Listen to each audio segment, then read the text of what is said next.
It is time to meet the team behind your guide to living in the Twin Cities. And first up on our list is none other than Alex Beck. Alex is a lifelong Twin Cities native.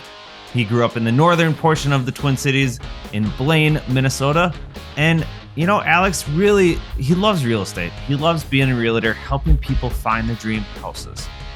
And in this quick clip, I wanted to get his thoughts and his perspective on why he does what he does, what he loves about it, and what you can expect if you work with Alex on your next transaction, and you know, the things that you should expect from any realtor in general. Because at the end of the day, you know, we're here to help people find their dream houses. We're here to serve you guys in the best way that we possibly can.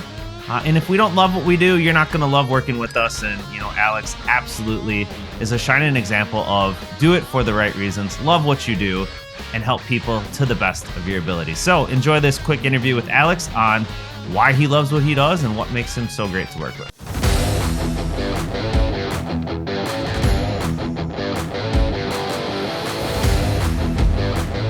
So, Alex, Yes, I'm going to sir. ask you, what do you love about being a realtor? Helping people.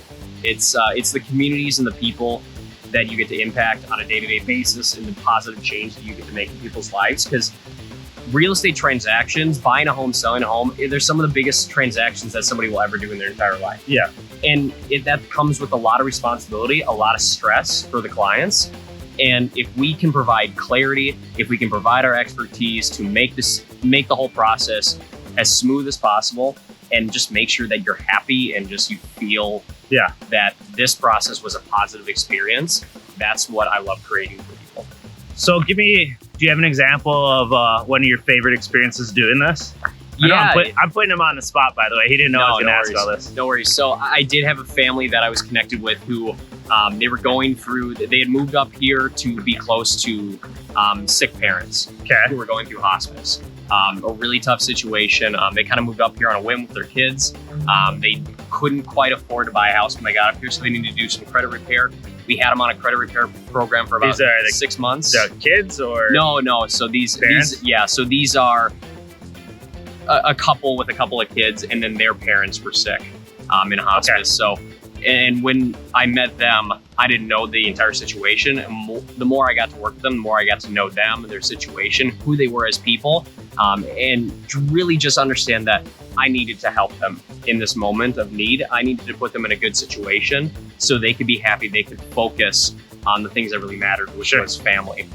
So I was able to take a little bit of stress off them. I was able to help the situation a little bit, and really put them in a good place where now their kids are very happy. They're going to a good school and a good school system, and they were able to put down some permanent roots here. So that was incredibly fulfilling to just see the happiness and to be able to play a part, a small part, but a still significant part in their journey here.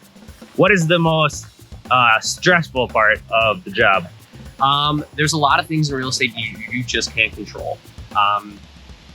You know, there's a lot of good intentions in this industry. There's a lot of people who mean well, but a lot of times there's things as realtors that we can't control in the transaction, things that come up that are stressful, unforeseen issues that it's just a lot of things that are out of our hands. And that frustrates us the most as realtors because we're trying to do the best job for our clients, but there's some things that we're just dependent on the other side of the transaction to get things done. Yeah, we're dependent on certain things to fall into place, and sometimes it just doesn't shake out in our favor. And that's the toughest part, is that you can only do so much, and sometimes you just can't save the transaction. You can't help a client any more than you can.